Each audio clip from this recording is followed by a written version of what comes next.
Okay guys, welcome to the channel. This is PC-Gamerz-UK. First of all, thank you for clicking on my video. We're going to be doing another reaction video today. I wanted to do a reaction video yesterday, but I just didn't get the time. I've had a message from Baker Overland asking me to basically do another review of it. Taking that into account, I think we should dive in and sit back, relax, grab yourself a coffee. Same as said in the previous video, I'd like to go over there and subscribe to the channel. They're up to 29.8k subscribers. This channel, in my opinion, like I said in the previous video, I think it's just the only way this is going to go is go up. So get on there, click on the bell icon as well to make sure you don't miss out on any of the new uploads that they do. I mean, I can't wait to dive into this Travis Walton UFO abduction case. It's one we all know. I think it was around 1975. A few years before I was born, but not by many. And on the topic of subscribers, so I want to reach out to my new subscribers. I do have my analytics just there on my phone, so we're up to 4,729. Absolutely love it, amazing. Obviously a target, I'd like to get up to 5,000 subscribers, and welcome everybody to the channel. The last video I did was a reaction video to the first video that you can still go and check out. I'll leave a link in the description below. But also I'd advise going over and watching the actual video on Baker Overland. Maybe drop some comments, show them some support, because the actual production is absolutely amazing. And as we're going to find out, you know, I just like the old vibe of Baker Overland. So without further ado, thank you for clicking on the video. I'm going to edit this stuff out anyway, so it don't really matter what I say, does it? I've just got to get used to talking to you guys in that little lens just there. So without further ado, we're going to be diving into and doing a reaction to is there still evidence of the Travis Walton UFO abduction? Baker Overland, let's go.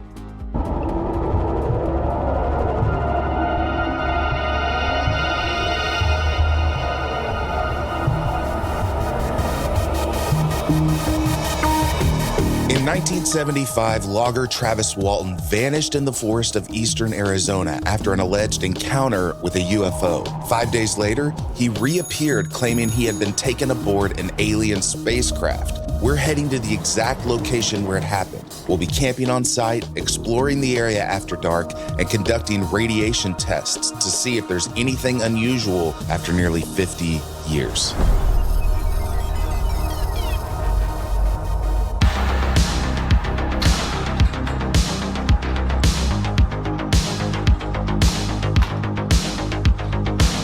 Driving down this logging road, and it was just starting to get dark. One of the guys in the back says, "What's that?" There was a light coming through the trees off to the right, up ahead. When we got around this thicket of trees where we could see what it was, there was this, this object hovering about 100 feet off the road.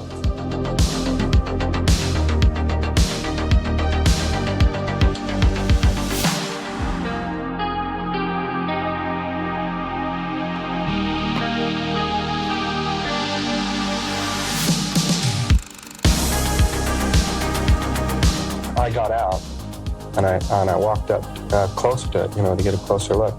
I jumped down behind this log, and as I raised up to go, I just felt a numbing shock. And I blacked out. My friends in the truck said they saw a beam come out of the craft and strike me in the head and the chest and knock me back through the air about 10 feet there. And they panicked and ran, they drove off. When I finally became conscious, I looked around and I saw these three creatures standing over me. A little under 5 feet tall. They had very large eyes, small nose, small mouth, small ears. Were they human? No, I wouldn't say they were human. Let me just stop it there. Obviously, going back to 1975, one thing I do want to point out, obviously back then it was just ridiculed, laughed at. If anybody spoke of it, they were instantly laughed at. So, for him to come out in 1975 and explain this, that even in itself takes some doing, just with all the ridiculed shit he's going to have to take. So respect to the man, true or not.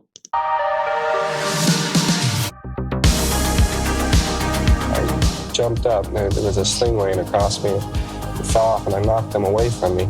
I staggered over against the table there, and I lashed out at them with this thing that was laying there. But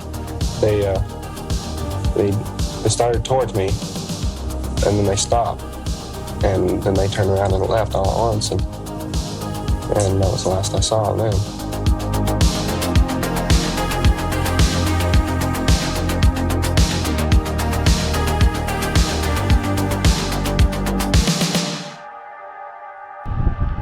What's up, boys? Did you guys already air down? Not yet. Thanks to the Onyx location sharing feature, we were able to easily find Tyler and Natalia. We briefly caught up while prepping the trucks and airing down the tires. The plan was to head southeast through the Sitgreaves National Forest to our first campsite. Tomorrow, we would continue east to the abduction site. We are heading into the biggest ponderosa pine forest in the world. That's where all this stuff went down. That's nuts. Yeah, it's pretty cool. The story we came to tell begins in a remote stretch of Arizona forest on a cold November night in 1975.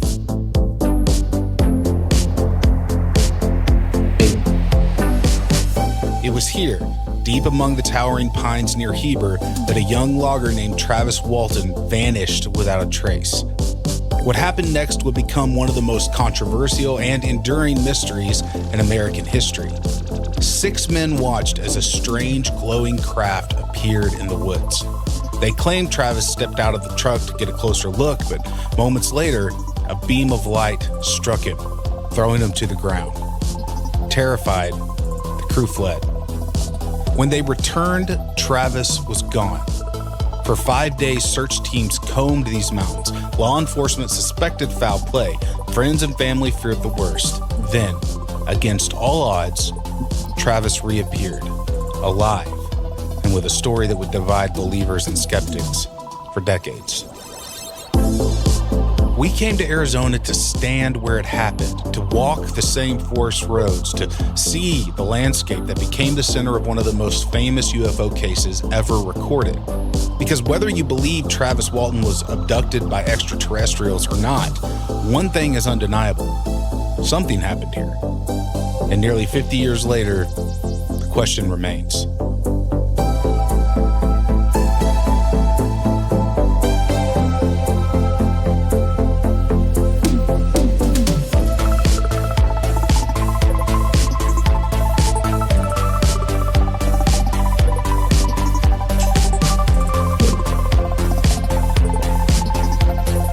The route was mostly made up of well-maintained Forest Service roads, but there was one section that demanded a little more attention. Nothing extreme, but technical enough that we took it slow, spotting each other through the rocks and picking our lines carefully. I've never been the type to wheel just for the sake of wheeling. For me, it's always about where the trail leads. If tackling a difficult stretch means ending up somewhere unforgettable, I'm all in. And this trail delivered. The rocky section was brief, but the reward at the end was worth every minute. Okay guys, so I just want to stop 1 second and do apologize, but not watched this video yet. Like I said in the intro, I actually wanted to make this video yesterday, so I can't make any notes. I don't know what's going to happen, just like you. Story straight away, just the views I've just seen there looked absolutely phenomenal. At the same time, I've got this book here. I mean, I've had it quite a while. Then if you can see that on the camera, it's called Alien Messages from UFO Lights. There's some amazing pictures in this book. It's a great story. It was produced in 2010 by someone called Margaret Anne Harvey. And in this, I'll show you a few of the photos in here in a minute. Well, later on in the video. I've read this a couple of times. She lives in Derby, or used to live in Derby, very local to where I am. And in this book, it says there was videos as well. And I've searched online over the past couple of years trying to find the author of the book, the person who wrote the book, the people who produced the book. I don't know if Margaret Anne Harvey is still alive. All this revolves around in the late 1990s, 96, 97, 98. And yeah, I'll just show you some of the pictures in this. I've always wanted to do like a story like this about this book, but I don't really know how to do that, you know. But I will show you the pictures later on. Let's carry on.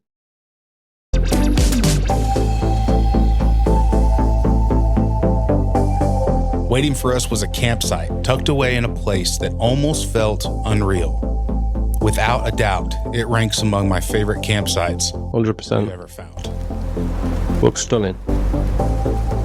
I imagine camping there. As we set up camp for the night, my mind kept returning to Travis.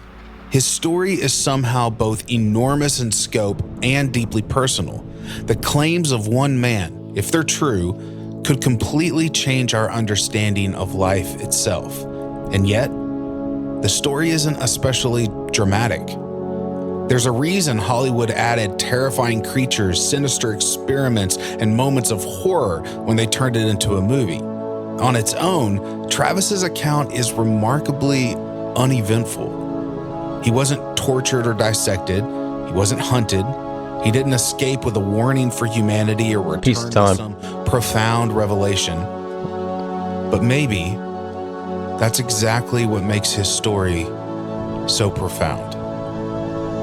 We are a tribal, warring species, so we tend to assume that any intelligent life elsewhere in the universe would behave the same way we do. If they came here, surely it would be to invade, conquer, exploit, or consume. That's the story we would write, because that's the story we've lived throughout our own history. But Travis's experience suggests something entirely different. It tells a story of empathy instead of hostility, of care instead of conquest. I mean, one of the things I love about Baker Overland is just how good he is at telling the story. Amazing. It's really interesting to hear the highest levels of our government saying there's something weird going on here and we can't explain it. Department The military has been documenting this stuff for a long time. Who knows what the true story is? We talked about Bob Lazar before. It's possible that guy is full of it. We're talking about Travis Walton in this video. It's possible he's full of it. Maybe they just did all this for publicity. It'd be cool to have a movie made about your life, right? So if you could make up some sort of wild story, maybe it would be worth it. And I'm not putting that past him. I'm not saying that that's not what has happened here. The guy's been on the Joe Rogan show. He's had books written about him, documentaries done. Maybe that's enough to make up some BS and see if you can pass it off as truth. I just personally can't imagine being an old man, having told this same story for all these years, knowing that it's a lie, and still going along with it. And you got kids and grandkids, and if that is the case, and I know there are people that would do that, if that is the case, he and I are just not the same.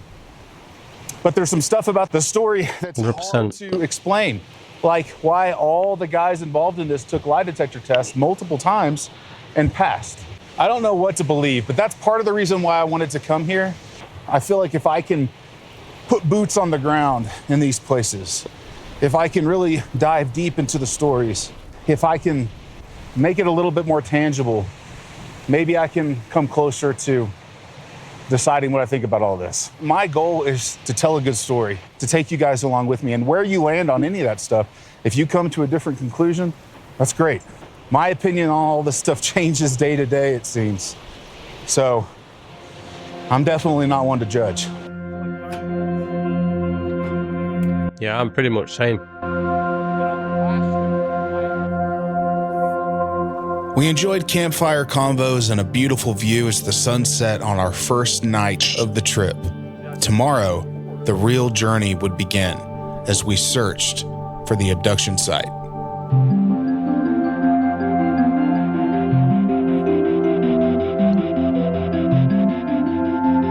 I mean, I'm just going to stop 1 second.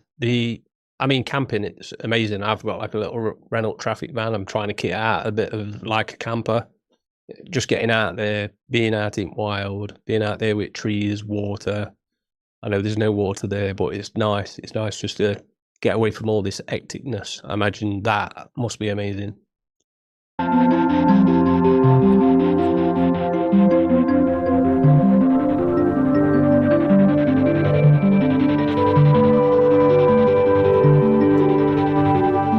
Good morning, beautiful campsite, and incredible night last night. This is one of those spots I'm not gonna forget. The abduction site isn't as easy to find as some may think, but Onyx Off-Road made it a lot easier. The Sitgreaves National Forest has BLM land nearby, and the Onyx Dispersed Camping Layer now includes BLM land alongside their existing National Forest data. Elite takes it even further and includes private land boundary information so you know exactly where you can and can't go, as well as recency satellite imagery so you know what you're actually rolling into. Use code July4th50 to save 50%, limited time only. Get out there.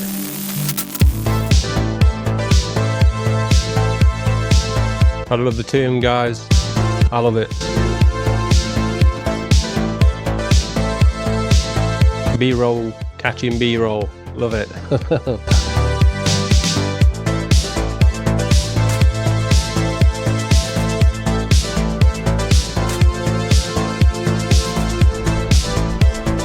Obstacle course. It looks it. They've got upright gear for it though.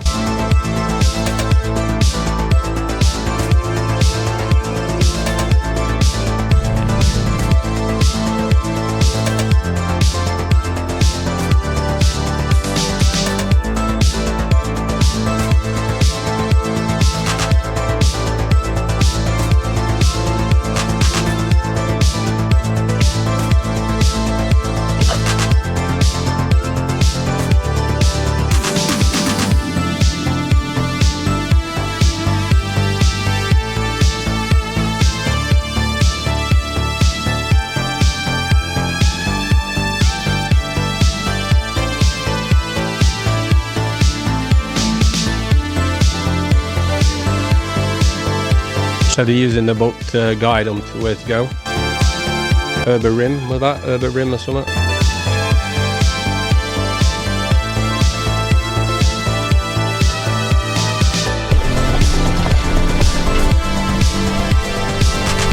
Yep.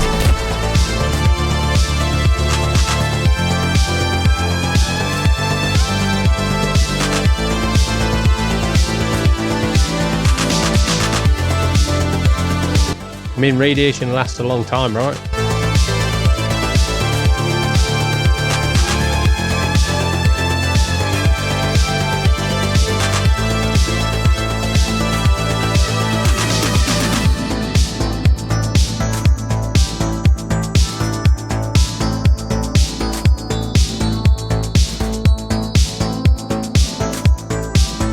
I mean, 6 with an exclamation mark.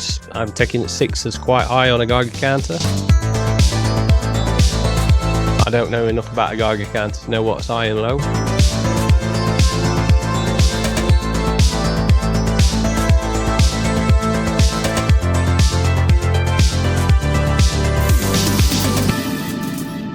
They actually all take a lie detector test and all passed. Because all his friends and that were there as well. Well, we are here at camp at the Travis Walton abduction site. Some people have suggested that it actually isn't in this exact spot, that it may be up on an old closed road. At the same time, there is pictures online of guys that, like the guy who directed the S4 documentary that recently came out. If you haven't seen that, I'll put a link in the description down below. Yeah, I've seen it. There's a big dead tree just right over here to my left. He took a picture in front of that tree saying that he was at the abduction site. So, I mean, who knows other than Travis himself, which would be awesome to confirm if it's here or if it's up on that ridge. I think tomorrow we're gonna go potentially. Should have took him with you, dragged him out. Locations, but it's definitely this area that story took place. I want to take a quick second and share this particular tree with you guys because a couple reasons. It looks super cool. It's obviously an old tree that is fallen. It's, you know, decaying. The back still has some growth. We have a tree in the Ozarks called the hanging tree, which I have a video I did about. If you haven't seen that, I'll put a link to that up on the screen. Check that. So a similar situation happened where it was struck by lightning. The back end of the tree remained alive, continued to get nutrients from the ground, and the front decayed out. So when I first pulled in here, other than the fact that this looked cool, this meant nothing to me. Then Tyler pointed out that Luigi, the director from the S4 documentary, actually took a picture and posted it on his Instagram, standing in front of this same spot. And he had, in the post, he claimed that he was at the Travis Walton abduction site. So we're thinking that this is not the site. We're actually thinking that it happened up on this ridge, which tomorrow we're gonna go explore some. But that has us all kind of second guessing it, because he stood right here and said that this is the spot. So one of the interesting things about the trees that were surrounding where the abduction took place, I'm told that they actually show radioactive a signal, just like in areas after a nuclear fallout, that you could use a Geiger counter and go check them, and they will show radioactive activity, which is super interesting. Earlier, Natalia brought one up here, tested it, didn't show anything. And again, maybe that's because the story's not true. Maybe it's because this isn't the location. There's all sorts of variables in play here. And my job, or my goal with this video, is not to push you in any direction. It's just to come to the site, or as close to the site as we can get, and tell you what we find. It was an uneasy feeling being here at night. This forest is oddly quiet. Even the strong winds of the previous day had died down, and the silence, it just felt strange. This could be the very spot where it happened. It could really refer to one of two things. Either it was the formation of a lie that has been religiously protected, or it was the true account of an alien abduction. It changes everything we know about our place in the universe.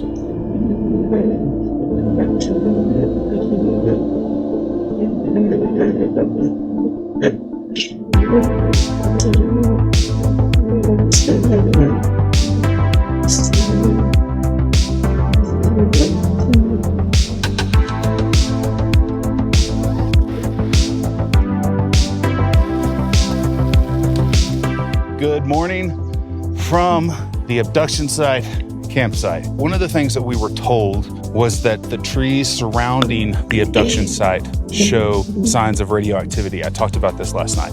We checked these ones around here. The Geiger counter wasn't picking up anything. We want to go and look up on this ridge. They saw the lights at a high point in the forest and drove to it. The story goes that they thought it was a forest fire. It would make sense that if that was true, that it was up on a ridge, something like this, because they would have had to see it from far off. See if we can find some radioactive trees. Our plan was simple. We would drive the trails out from camp and around the ridge, putting us into position to hike up to the top from the other side. Our hope was to get near the actual site where this all went down. I've read everything I could find on the story and watched every documentary out there. I felt confident we were onto something.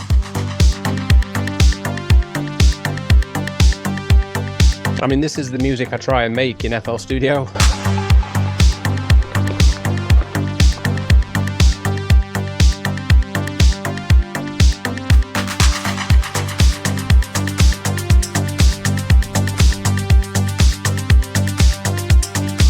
Oh. Synths.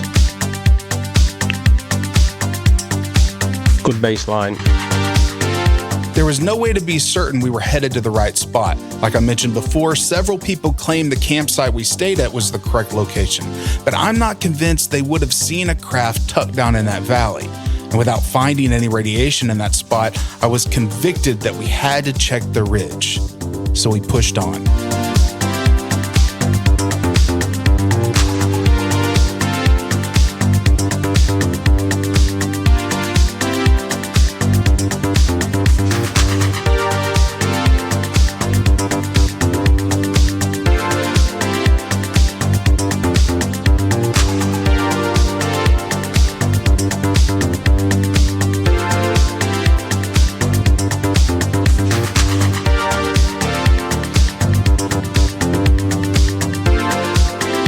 Just looking at that land there, and at the beginning of the video, he had like off-road helmet, bikes. I don't think I could have resisted taking a bike. Just being out there. I know they're doing this job, but just for a bit of fun. I'd have to hit them tracks for sure.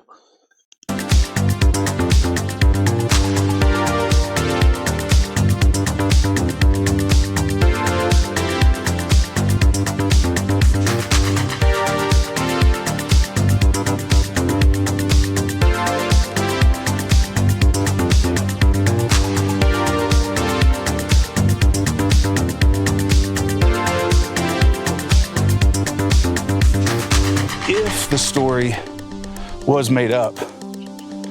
They went to some pretty extreme lengths. I mean, Travis was gone for 5 days, and when they found him, he was severely dehydrated. He was hypothermic. He was not in good shape. If they dropped him off with a bunch of food and water and said camp and hide out and roll back into town on this day, that doesn't really line up with the condition that he was in. If that was the case, it seems odd that all of them would pass the lie detector test. I'm still did. Now, to kind of play devil's advocate on this, when Travis was first picked up, they pushed him to take a lie detector test, and he did and failed. And a lot of the believers of this kind of conveniently leave that part of the story out. Later, he took another lie detector test and showed to be telling the truth. And so his rationale on that is that he was dealing with shock, PTSD. You know, he even says back in that day, they didn't have the term post-traumatic stress disorder. So they called it shell shock, or, you know, if that was to happen to me, yeah, I definitely would be dealing with some shell shock. This is one of the reasons, though, why I am so glad we've had the military, Air Force and Navy release some of the footage that they've captured, because, you know, those devices and the scanners, that is some of the most advanced equipment and reliable equipment that mankind has ever made. And so when those are showing video evidence of some of this stuff, it adds a certain weight. We're just going to stop it there 1 second, because the thought come into my mind. It reminds me of when Ryan Graves said that they had all the new radar data and stuff put into the jets and stuff they were practicing in. I think it's on the East Coast, you know, where they reported about the Cuban stuff, but they were seeing them on a daily basis. Since having new updated technology within the jets, they were seeing them more or less daily. So, you know. They changed the name from unidentified flying object to unidentified aerial phenomenon. So an aerial phenomenon can be lots of things, including equipment failures, and those radars and scanners picking up something that wasn't actually there. For multiple scanners to have failed simultaneously in the exact same way seems unlikely. In September, they released footage over the ocean near Yemen. Some of our planes picked up a unidentified flying object and got authorization to fire a Hellcat missile at it. And they actually struck it. It hits it, it bounces off, it does not detonate, which is extremely strange. The vessel or object that it hit, you can see it ricochets, something comes off. It's either a piece of the broken missile or a piece of the object that hit. It course corrects, rebounds, and continues on.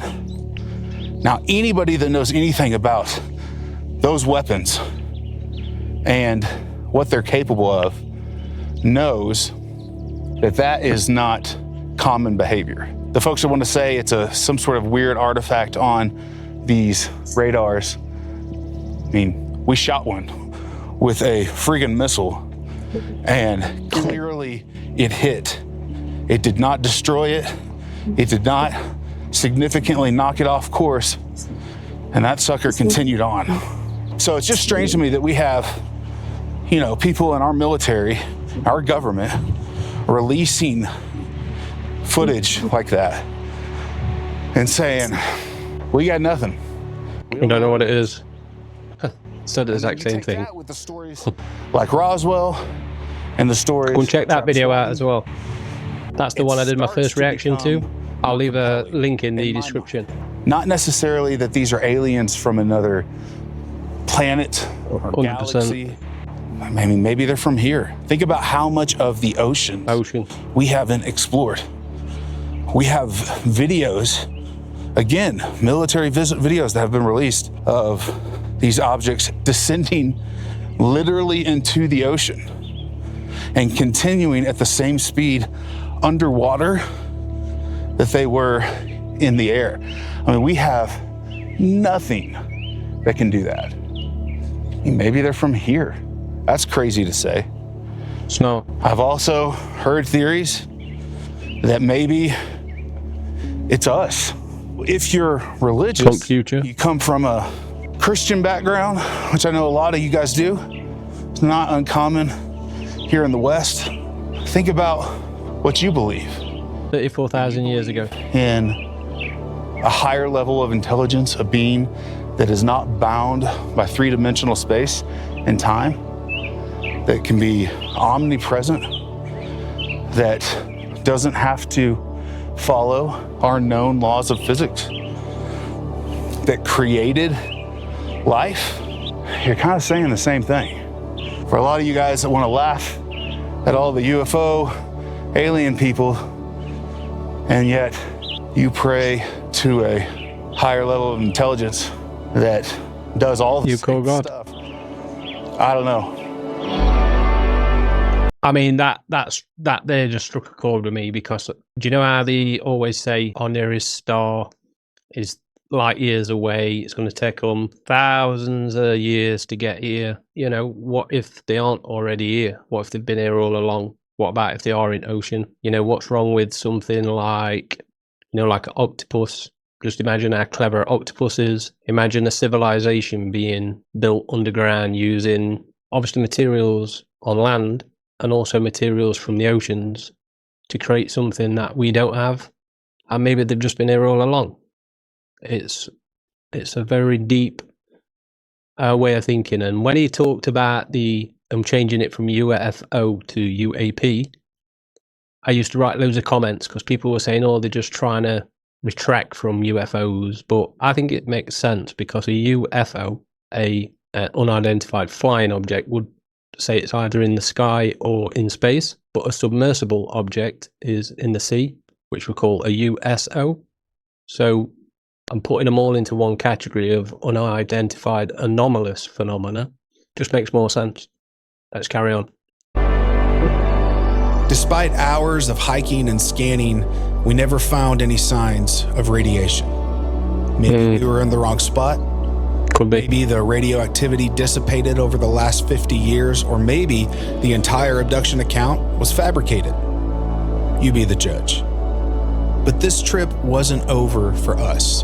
There was one more place tied to this story that we wanted to see. And this time, we knew the exact location. I didn't come here to prove anything. If that were possible, other people would have done that long before me. I came here because these stories are deeply fascinating to me and touch on a part of the human experience we all resonate with. 100%. We long for adventure, mystery, and the hope of something more. You can call it faith, religion, extraterrestrials, or just an overwhelming sense of awe when gazing into the night sky. But we all feel it. We know it. There's something more going on.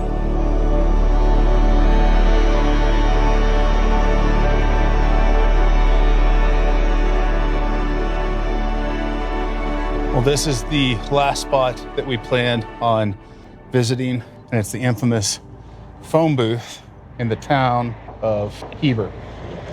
So if you're familiar with the story, you know why this phone booth is famous.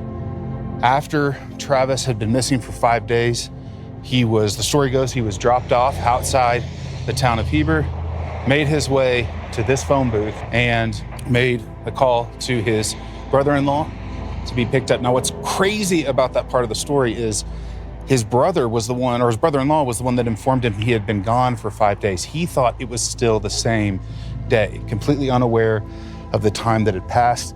He said that it was actually the 5 days of beard growth that kind of confirmed the fact that he had been gone that long, which is wild. And obviously his family was concerned. He said in a documentary just a few years ago that he still feels horrible about putting his mom through all that and what she must have been dealing with. But this is the place where he came, made that phone call, and got picked up. And this whole story, we wouldn't have any of it if he didn't end up here. I love that they kept the phone booth. I love that you can come here and still see this today. It's a crazy kind of feeling, you know? I mean, I've said it all throughout this video. Some of this seems too wild to be true. I know that you guys are gonna be all over the map in terms of what you think about this, and that's okay. I think there's still room for the wonder and magic, and I always say that whenever we do videos like this. But, you know, wherever you kind of fall on the spectrum on a story like this, whether you're the doubter and the skeptic, or you're a believer, it doesn't take much to push you over the edge, or somewhere in between, I think we need more of the wonder in our world. Everyone's hell-bent on ridding the world of magic, and I think we need a little more of that. I said that in the Area 51 video, I'm saying it now. And it's gonna be a common theme as we continue to explore these types of stories. So I really appreciate you guys watching this video. I hope that you enjoyed it. To our members, thank you so much for supporting what we do. Throw your names up here on the screen. Couldn't pull this stuff off if it wasn't for you guys, so thank you so much. If you are watching this and you want to support the channel, you can do so by scanning the QR code on the screen or clicking the link in the description down below. And to the sponsors that support us, Midwest Adventure Outfitters, and most importantly for this video, OnX, they are the title sponsor of this project, funded the trip, could not have done this without them. So if you're interested in a mapping app, maybe you haven't pulled the trigger yet, and you would like to get the best there is, you can scan the QR code on your screen or click the link in the description down below and get a little discount on the annual Elite membership. Thank you guys again. I really appreciate you watching this. Leave a comment down below and tell me what story you want me to explore next. And more importantly than all that, remember, the more you camp, the less deer the aliens abduct. Okay guys, so straight off the bat, absolutely amazing. Love his storytelling, it's brilliant. Obviously he has been getting support from X, which is just said at the end, and to be able to do these. I was actually thinking before he said, like, drop some comments where you want us to go next. I thought he was gonna say we're going to such and such next, because I wanted him to say where they're going next. So yeah, what I want to do is just shall I big my screen up? So let me just big my screen up. Let's go to that one. So yeah guys, so what I wanted to do, as I said in the video, just show you a couple of these photos in that book, and it's very close to me. I may do something like, I'd love to do something like this, to go there and investigate where she lived, and maybe do a little documentary style of my own. I've never done anything like that before, pretty much like I've never done reaction videos before. So if you want to head over to Baker Overland and subscribe to the channel, support them where you can. So let's jump on there, let's support them, let's get involved on the chat, drop some likes and stuff like that. And I also want to thank, I don't know his name, but I want to thank this gentleman himself, because from the team they did send me a message yesterday morning. So in my notifications they sent me a message and it said, "Thanks for the love. Check out the Travis Walton abduction video I have dropped, and feel free to do another reaction if you want." So that's kind of like encouraged me to make this one as well. So yeah, please head over there, like and subscribe to the channel. I'm currently on, I'm getting close to actually 5,000 subscribers on my own channel, up to 4,700 and something. I've had nearly 200 subscribers in the last 2 weeks, which I appreciate every one of you. If you want me to do more reaction videos, drop some comments below on this video. What else would you like me to react to? I do love the UAP phenomena subject. I'll just quick show you, so just bear with me. So if you're into this subject like I am, I upload shorts regularly. As you can see here, this is like a sidekick, because I'm trying to stay away from UAP stuff on my main channel. I can't live stream on my UNEXPLAINED Odyssey channel yet. I've only got 13 subscribers on there, but I've only started this channel a couple of weeks ago, which is, I don't know if I can see details on here. I don't know when this one was uploaded, but I do like to cover this topic as well. So maybe if you jump over to UNEXPLAINED Odyssey and subscribe there, eventually once I get enough subscribers built up, I'll be able to do live streams solely on this subject, and I'd really appreciate that. So now jumping back onto the book. So this was a book written in 2010. Like I say, it was very local to where I am. It did say there was video footage as well, which I mentioned earlier, that I searched everywhere, even been on like Amazon to try and see if there's videos, but I can't find them. I'd like to find the people, if they're still alive, maybe friends and family, and maybe do a little story on this. Like I say, it was back in the late 1990s. This one here, 14th of September 1999, white tapping the moon like object. It threw out a sort of device from a beam of light, coming from what looks more like a triangular light, and it's this one at the top.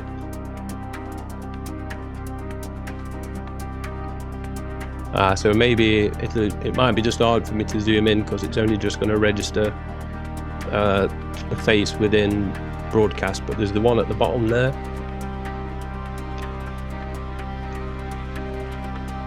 These ones, so they're going to be really hard to see. I mean, look at these ones here.